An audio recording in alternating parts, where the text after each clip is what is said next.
Hello, everybody. Welcome to the Event Industry News Podcast with me, James Dickson. Wishing you all a very good morning, afternoon, or evening, whenever or wherever you tune into today's podcast from. And today's podcast is a podcast that we've been trying to set up for months now. And owing to my own complete inconsistency with available dates and falling ill just before Christmas when we should have had one set up, this podcast has been months in the making. But I'm delighted to say that today we're pressing ahead with it finally. And it's on the subject of digital marketing loosely. My guest today works in that particular field, and we're going to be talking about a few different things today, including data blindness. We were talking about off air, and how the amount of data that is available now to organisers can really help with their event marketing, but only if the right people are using it in the right way. So my guest today is from Tag Digital, who are a company and a brand and a name that many of our podcast followers will be aware of, and anybody connected with Event Tech Live will have seen them over the years at that show and involved in it. It is Head of Growth, Nicola Shaw. Nicola, thanks for joining the podcast today. Thank you for having me, James. It's exciting finally to be doing this. With your very professional microphone setup. I know. I look like a pro. From the Tag Digital base. It was a bit of a loose introduction today because the work that you guys do is specific, but it's not specific, if that makes sense. That's how I always deem it. But it is very much geared around digital marketing. It's about very sophisticated digital marketing, and with the amount of data that organisers have available to them now, that's something that you guys can get really sophisticated with. Before we sort of delve into it, why don't we just give people a little bit of a potted history about Tag Digital and give them an idea contextually of what it is that you do for people? Yeah. So at Tag Digital, we are a PPC agency that works exclusively with event organisers. So we help event organisers grow their event through different elements of digital marketing, through all the different objectives they have. So whether that's getting more registrations, getting exhibitor leads in, getting sponsorship leads in, we help get these actions through digital marketing channels. So that's us running ads across for the likes of Google, social platforms such as Facebook, Instagram, TikTok, everything that covers under those branches. So we run ads that help with these objectives. So we work with a variety of event organisers across huge scopes, such as large B2B events, small B2C, across the world. Our main markets are usually the Middle East, Europe, UK, and America. So helping lots of event organisers there. And of course, for some people, they think, well, digital marketing, okay, fairly straightforward. I've got my social media platforms. I just need to make sure I'm posting something on there once or twice a week and keep plenty of stuff filtering out there. But the reality of what is available now to people, if you really understand it, is much more sophisticated than that, isn't it? And that's when you talk about things like Google advertising, cookies. People are used to hitting the accept all button on every website that they visit now, and not really understanding fully what it is. But all of this plays an integral role in the sort of work that you do and what's available now for organisers, doesn't it? Yeah, I would say one thing, it's very easy to waste money. Like you could start spending on digital marketing campaigns very easily, putting money behind it, but suddenly if that campaign is not set up in the right way, you're going to reach the wrong audience very quickly. And the likes of a Google campaign can spend hundreds of pounds in an hour. So you need to be careful in the way it's set up. So it's really important that when you're setting it up, you've got a proper strategy behind it. You know exactly how to target your audience. And there's also so many complex ways across the platforms of now how they're using AI to find people. It's not as simple as keyword research anymore. Someone typing a keyword and you pushing an ad to them. Google's getting very smart in the way that it's being able to find people. I think everyone will be a bit scared in how much data is still on them, of how much data we have for all the users, but it's taken in a way for us to be able to very smartly and usefully target people with the right messages that they want to see. It's really important that it's done properly, because like I said, it can get out of hand very quickly if you don't have a proper strategy in place and actual proper targeting in place. And I guess maybe that puts people in maybe not two categories, but two opportunities. The first is, as you said, people who could think, oh, we'll do it ourselves. We have a vague understanding of it, and you can waste money very, very quickly by not having that sophisticated understanding that you guys will have. And also this subject of data blindness that I mentioned at the start of the show. that there is, because of the way that we run events, any type of event now, at the very, very least, the most basic organizer running the most basic of one-day conference will have a spreadsheet. So they have data available to them. They will have email addresses. At the other end, we've got registration systems, virtual event platforms, interactive Q&A platforms where people may have to log an email address to register for the event. So this data blindness issue is something we've spoken about before. There's so much available that I would guess you work with a lot of clients who have so much they just don't know what to do with it. Yeah, and it's actually crazy how much data event organizers specifically have, and also they're not probably aware of it. A lot of people see data as just like that list of emails that you have. So if you're looking at like your CRM systems, you're seeing how many contacts you have.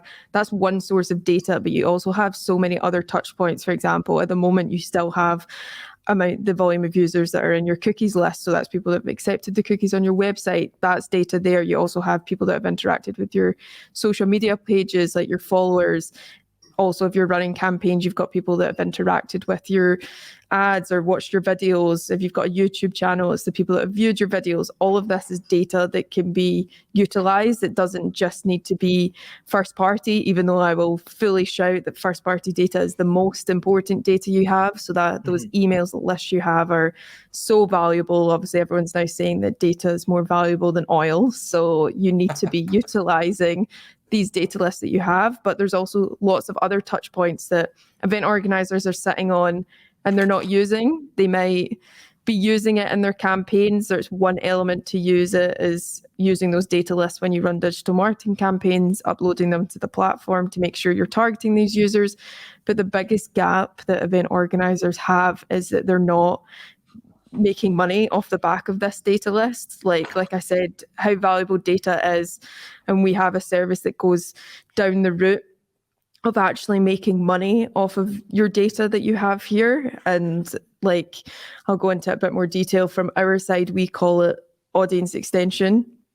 And that means as event organizers have so much data sitting on their plate, that data is so valuable to the main people who's your target market, which is your exhibitors. So your exhibitors decide to turn up to your event or decide to exhibit to your event because they want to get in front of the audience that you present at the event, so the visitors that you're able to attract. You're allowing these exhibitors to be in front of this audience about 3 days, if that's how long your event runs for, and they're paying a high value amount to do that.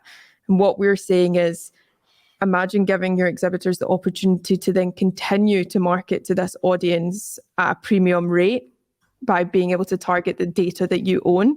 So you have all this visitor data. If you are to upsell that to your exhibitors, they will want to be able to target that audience because that's brand awareness for them. That's their exact target market. That's data that's going to cost them a lot more to be able to target themselves through their own marketing.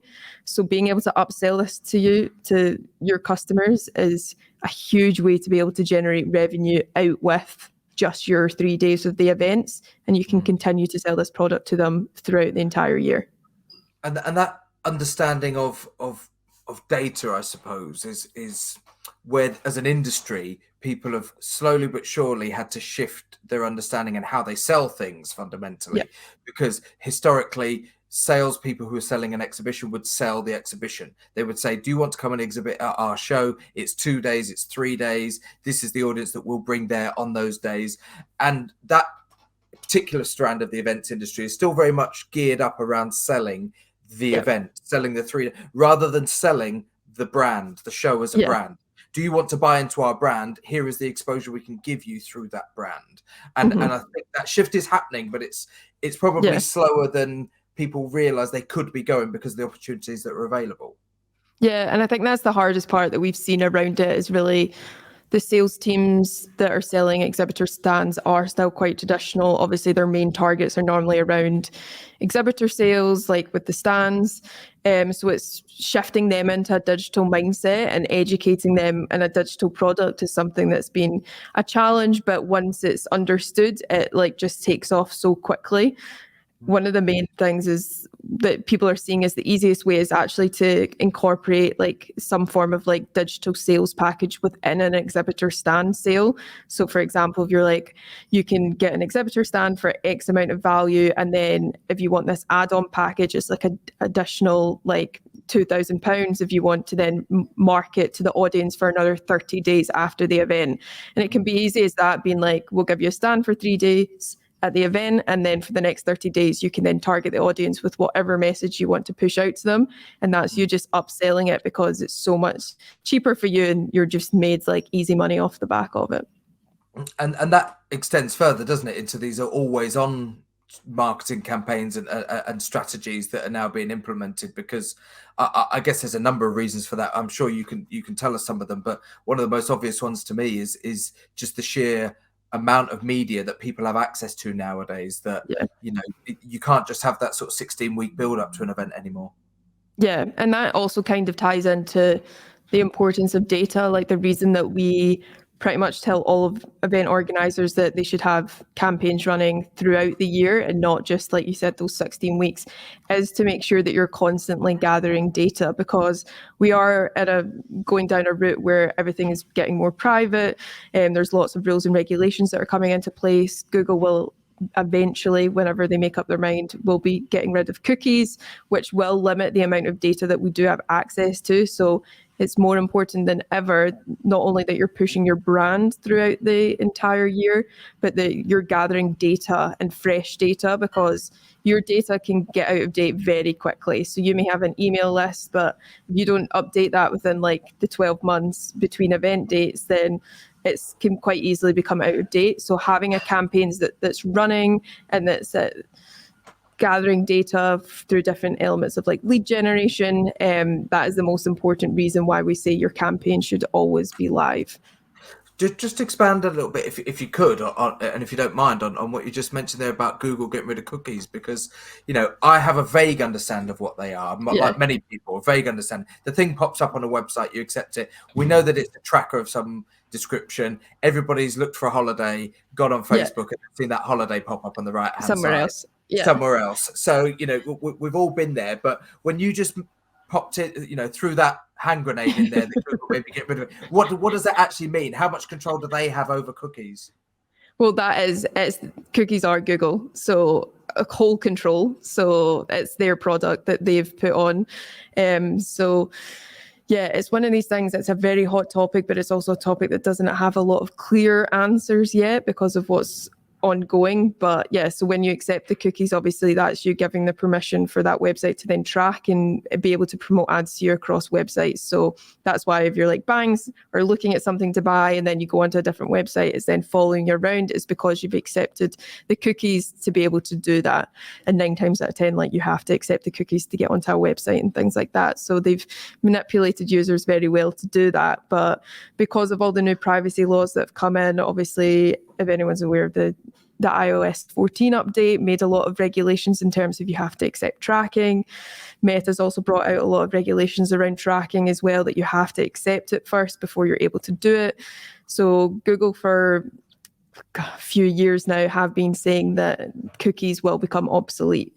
Now, they pushed this date back many times. So it was supposed to be, I think, last year, then this year, and then it's still pushing it back because they're trying to find another method that is effective but not as intrusive as being able to track a user exactly where they are around the internet and not gather all the data that they're going to. So the reason I think that they're delaying it is because they're still doing a lot of testing. They're doing a lot of betas that are coming out for people to find alternative ways to be able to track. But it is something that is going to happen, which is why we continuously say your first party data is the most valuable thing that you have, because when they do turn off cookies, it will definitely affect campaigns in terms of a remarketing point of view. So if someone's landed on your website, will you be able to remarket as effectively to them?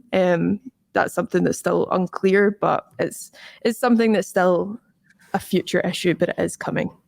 I'll tell you what was the jaw on the floor moment for me with what you just said there, is that cookies are Google.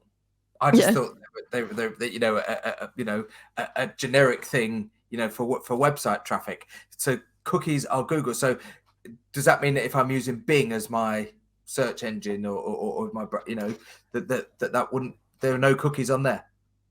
The more limited. So yeah, Bing is definitely more, which is why people are also using to like Safari as well is safer because it won't track you as well. That's why there's so many competing search engines that come out with no tracking on them. So there's like other ones that come out, but yeah, it's not the same tracking that's across both of them. So yeah, it's Chrome that's getting you if you're on that with the cookies. Well, I guess as well, I suppose it just goes to show how much of a, maybe monopoly is not the right word, but how much of a hold Google have got on us in terms of our browsing data and our web traffic and how that links. And no doubt behind the scenes, the major organizations are working together on this for their own benefit. But it just goes to show how, I suppose, unless we are working specifically in that sector like you guys are working, why it would be so difficult for people who are doing 10 different jobs in an event setting to understand the detail that they need to now. Yeah, and that's for sure. Like, I do not envy marketing managers within events companies at all, because they wear so many hats. They're all spread so thin in terms of what they have to do. And sometimes I think it's not realized how much focus needs to go into your digital marketing campaigns. Like, they need to optimize like weekly. You need to pay attention when things need changed. Like I said, spend can get quite out of control if you don't keep an eye on it.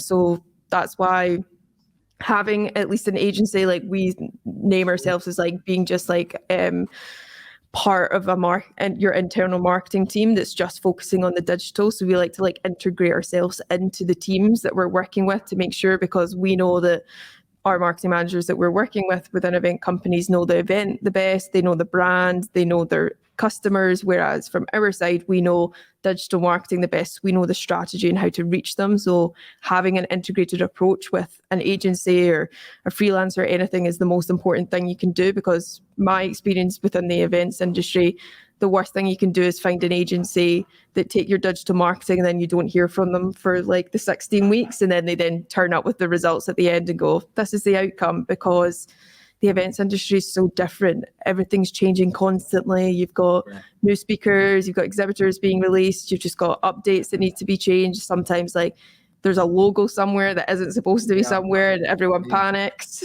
So you're leaning on an open door here, because I am that person at the other end, behind the emails going out to conference speakers and for agendas, who right, there's been a change to the speaker on that panel 3 times in a day. So you're constantly refining stuff. Oh, that person's job title's changed. Oh, they're still coming, but they've moved companies. So now all of their branding and biog has to change, and things as an organizer on that front are totally changing. And that's just with your speaker marketing. That's just in the conference scenario where you've got information constantly being pushed out on channels to promote certain speakers and certain panels or certain sessions that are taking place. So when you take that contextually as an entire event and what you're wanting to push, people will, I think, empathize with the day-to-day changes. I suppose what that leads me is to a talking point about content, something I scribbled down before we started recording today. Because of the enhanced understanding that you guys have, you can probably work a quicker pace than an internal marketing team. And because of that, are you faced with issues where clients that you're working for just can't physically get the content to you quick enough that you need to then push out onto campaigns? Yeah, I would honestly say that's probably the thing that delays us the most, is not getting the content in time, because we work with event organisers, so we know the strategy and we know the setup that works, we know the build that works. We do a lot of time to build like the target audiences for each individual, but the one thing that normally limits going live or new campaigns going live is the content behind it, because obviously we require assets such as like banners, videos being sent over. If you want like documents to be linked, if we're doing like lead gen and you're like got like white papers or post-show reports or something, it's like waiting for that documentation is normally the biggest thing that holds up. And the events industry is obviously so fast paced, but so is digital marketing. So the last thing you want to do is have to pause anything, have to like delay anything going live, having to turn a 16-week into an 8-week campaign, or even worse, a 8-week campaign into a 4-week campaign, because of you're holding up on assets, is like the worst thing you can do from a digital standpoint. So we also make sure that when we're speaking to our clients, we have a full plan in place of like, this is when things need to go live. So this is the deadline for assets. And it's normally about 3 weeks beforehand to make sure that we have them available. But it's also something that we've realized is an issue within the events industry. So we have started to create our own creative team. So we now have designers in-house at Tag, and video, like people to help with like video editing and things like that, to help our clients, because we know they're all stretched so thin. Design teams are stretched so thin as well because they've got so many events. So we now help aid with some of like creating banners, creating videos that can be utilized for digital to help speed up that process as well. And of course, because done correctly, that will have a positive impact on the campaign, isn't it? And I taught, even the basic stuff like making sure that the pixel sizes are all correct and accurate for the particular platform or where it's being pushed to. If it's incorrect, exactly. Hopefully I'm right in saying that can have a negative impact on the campaign if something is not optimized for that particular channel. Yeah, and Google will just like disapprove it. So if something's not right, or even if an image is too blurry, or if it's not like the right high resolution, it will just be disapproved. So which means your campaigns won't go live. So yeah, there's lots of kind of rules and regulations in place for like dimensions and exactly what you've said, which can limit and slow down the process as well. So it's important that we continue to smooth that process out, and that's why we've developed a creative service, just to help kind of take the load, another thing away from the marketing managers that are again all doing so much. Have you got anything that you use there that actually integrates in with the platforms that organisers are using? And I'm talking basic things like registration, like speaker management platforms. Are you able to actually plug your own systems effectively into their systems, so that some of that data, speaker profiles, profile pictures, bios, stuff like that, you can just get out without relying on the organizer sending them to you? No, but that would honestly be the dream if we did have something that was easy. I think it's like, normally it's, we don't normally get like the access to like that kind of back end or anything that like plugs it in with ease. Like, unfortunately, it's not that integrated between the two systems yet. So we are quite reliant on it being sent over by the marketing managers for when we need to push things live, which is normally why we'll try to have a schedule in place. But yeah, I mean, that would be an ideal scenario if we had that access, but we don't tend to. It's not going to be the silver bullet, because, it would still, only give you access to basic data and things like logos, more specific branding, video content particularly has all still got to be sent in somewhere, hasn't it? It's either got to be uploaded to a portal or emailed in. I'm not sure how you guys work it.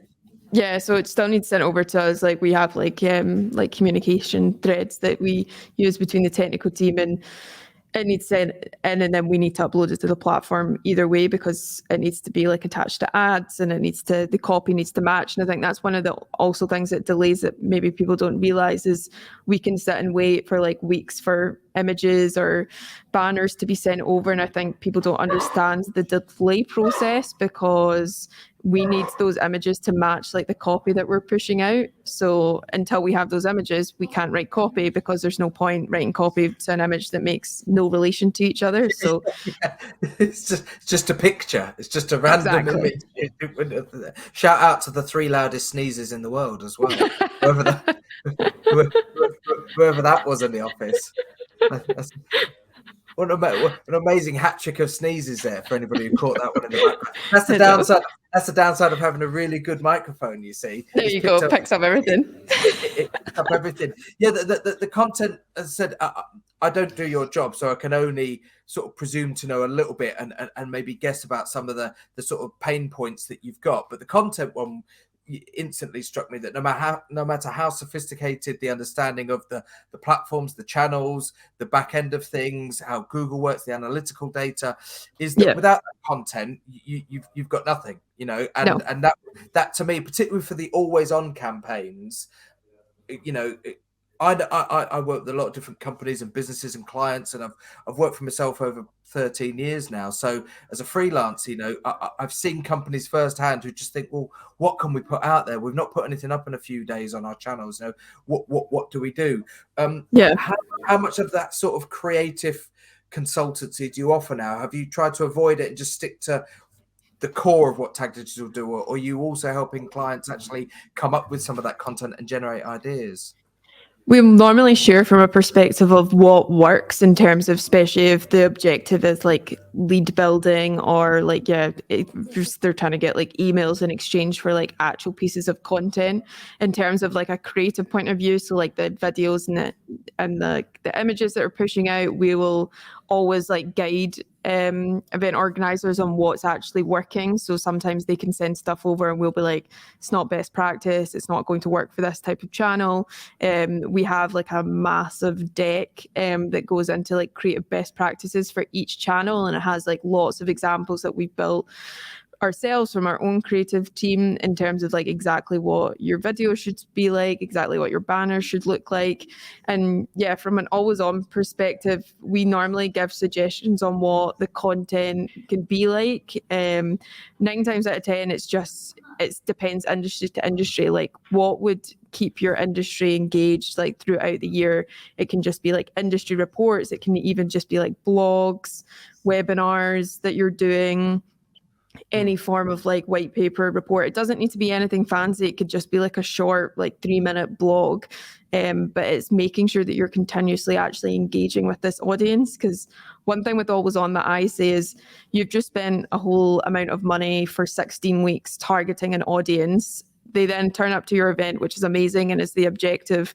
But then after the event's done, everyone just kind of like disappears for a while and like obviously lies down in a dark room after the event experience and then doesn't want to think about it. But really that's like the prime time to then turn the campaigns back on, remarket these people with really interesting industry insight, and then continue to market to your audience throughout the year. So when it comes to that 16 weeks, it will then be so much cheaper to market this audience because they're already engaged, which means you just have to remarket to them being like, register now for the event, and they'll do it a lot quicker than they will if you haven't spoken to them for the last like 8 months.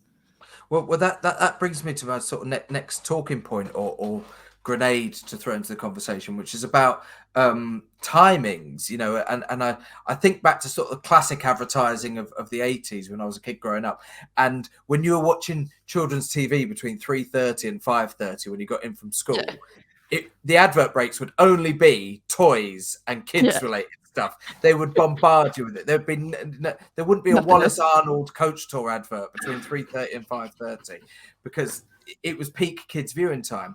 And I'm just wondering now how much of the work that you do is based around historical data. So knowing when your client historically time-wise had success. So, you know, historically 9 weeks out on the Tuesday before the data says this, or is there a certain amount of just sort of basic human understanding that you still use to say, look, we're better off pushing a campaign out at that time? What's the balance between sort of a natural understanding and actually using the historic data? Yeah, the historic data is very important, especially to analyze the event. So one of the main things that we normally look at is the event itself. How many years has it been running for? How much brand exposure does it have? What's your normal like traffic, like daily traffic without paid? How much audience is organically coming to there? Because that makes a huge difference, mainly from the perspective if you have low brand awareness, for example, you've only ran for a year launch event, or you just are in a very competitive market.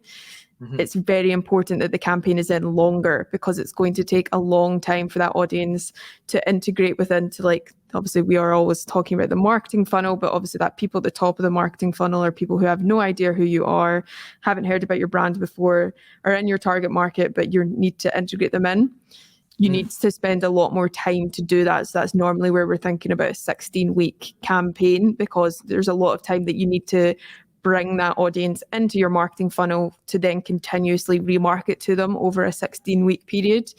And yes, I would say, especially after the whole, don't want to say it, but COVID incident, consumer behavior has gone even more delayed. So sometimes event organizers are like, but you only see that trend increase of actual registrations within the final 3 weeks. And I go, yes, but that's where we go really heavy with our budgets and our remarketing budgets, because we built all these people into the audience. So it is common that you'll see the first like 8 weeks of your campaign will be slower, but that's because it's brand new audience, that's new data building, that's stuff that's way more valuable. So you should see your cost per acquisitions higher during this time.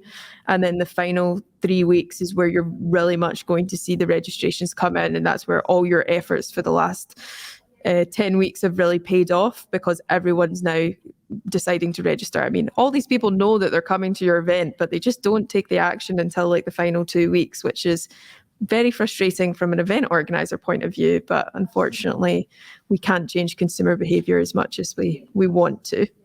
That little phrase there, cost per acquisition, strikes me as being very, very key, in that, you know, somebody could spend a little bit of their budget but get, I don't know, 500 people registering, and think, oh, we didn't get much at that point because, you know, we have 15,000 people register our event. But I guess it's not necessarily about how much you spent and when you spent it, but like you said, that cost per acquisition ultimately is what's going to show you when good or bad times of the year could be to market yourselves. Exactly. And that's why I personally love digital marketing, is in terms of the channel the most out of like all different marketing streams, because it's the one channel you can see, I spent this amount of money and this is exactly how much it cost me to get one user, like one registration. And you can see very quickly if your campaigns are working or if they're not working. And that's everything that we drive. All of our campaigns are focused around the cost per acquisition, because we've got so much data to benchmark within the events industry. We actually benchmark up front what we think we'll be able to achieve from a cost per acquisition and how many registrations we think you'll be able to achieve with your budget that's in place. There's not many other agencies that, one, have the confidence to do that or have the data to be able to do that. So that's something that pulls us kind of out in terms of like a competitor point of view. But we do that because we know, like, we have so much data points to be able to accurately identify this is what it's going to cost you to get one registration for your event. And it's important to understand that that's through a timeline. So yeah, like you were saying, at this, like about 6 months out, your cost per acquisition is going to be much higher because the intent's lower. People think they've got time, so they're not going to do it. But your cost per acquisition is higher because normally the people that are registering should be that brand new audience. So people that have never heard of you before, because they aren't as delayed, they'll do it because you're new to them, so they'll take the action. Whereas your cost per acquisition in the final 2 to 3 weeks will be significantly lower, mainly because this will be remarketing to people who probably have come to your event before, or we've continuously marketed to them for the last like 10 weeks. So they're now like, okay, I'll take the action, and now they're coming in. So that CPA will start high, but will come down dramatically as you get closer and closer to the event. And I'm sort of cast back to a time in 2000, between about 2005 and 2009, when I worked for a publishing company that they worked in the trade press, so they did magazines for different industries. And any of the trade shows that worked in around those industries, you know, would advertise in those magazines in the sort of the 3 or 4 issues running up to their particular event. And it was still always a hassle every year to get them on board, either with some sort of, you know, contra deal or some sort, you know, whatever the deal was for them to advertise their event in the magazine. It was always a bind to get that over the line. And when I look at what's available to them now, I think, what were they even arguing about or discussing? They were literally, 15, 16 years ago, the only option for people was trade press, a bit of email marketing, but not everybody in every industry had access to email, even 15, 16 years ago. And postal, old school. Well, we've got all these addresses, let's post them all a flyer for the event. When they look, it's a luxurious position, if we're being honest now, isn't it? If people actually want to just think back a little bit and take a moment, they are in a luxurious position if they do it right. Yeah. And don't get me wrong, there's still some event organisers that are doing postal, direct mail, which I will never understand.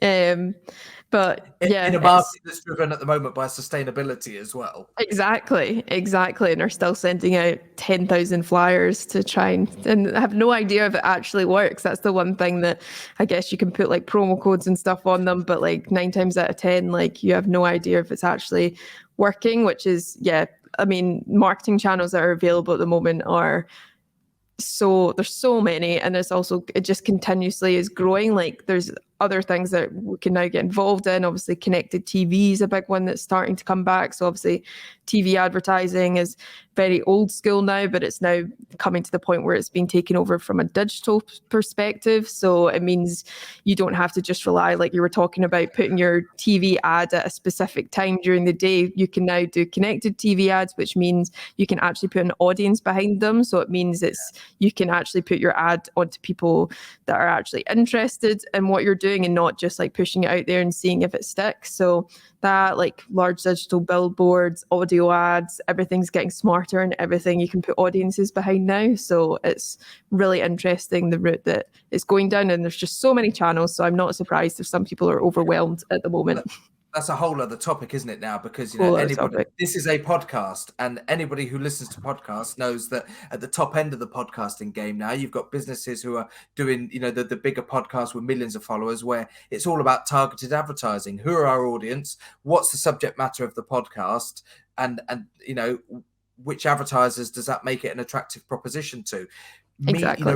Radio now is consumed mostly via smart devices and smart speakers. They've all got an IP address. They know where you're listening from. So you can have regionalized advertising now that you couldn't have even 5-6 years ago because of the explosion in hardware and connected devices. So there's all these other channels that we could get into. How I'm going to wrap it up is quite simply to say that on the subject of postal marketing, I still get once a year, I'm not going to say the name of the event, an event that I registered for, I think it was 11 years ago now, 12 years ago. And they still send... Do you still go? Have you been? No. If you're doing this and you're an organizer out there, I can tell you that flyer, every year it comes through my letterbox, goes the same way as the dodgy Chinese takeaway a mile down the road. And the flyer that comes through every now and then for carpet cleaning. They just go straight in the recycling.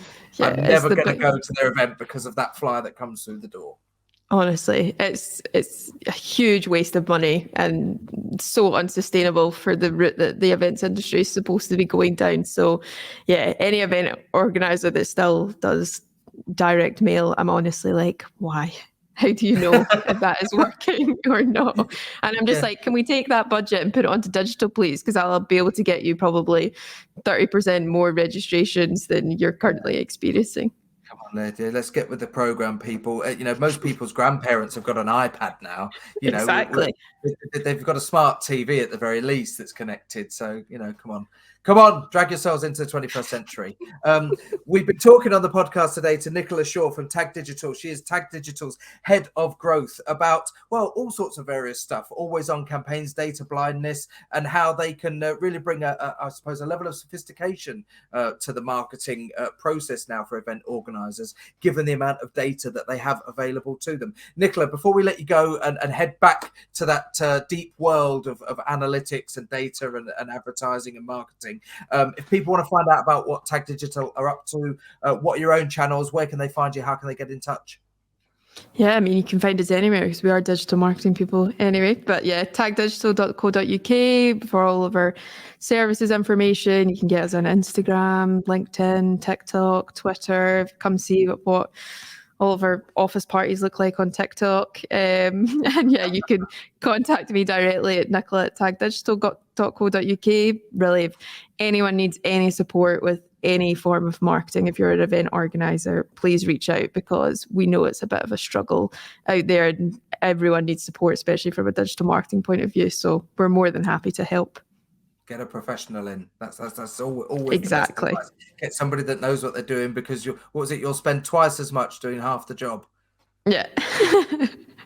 Exactly. Thanks a lot, Nicola, for joining us today. And our final little plug is, as always, at the end of the episode for Event Industry News itself. If you're listening to today's podcast on your podcast platform, don't forget to head over to eventindustrynews.com. You're going to have to accept cookies, I think, is the reality.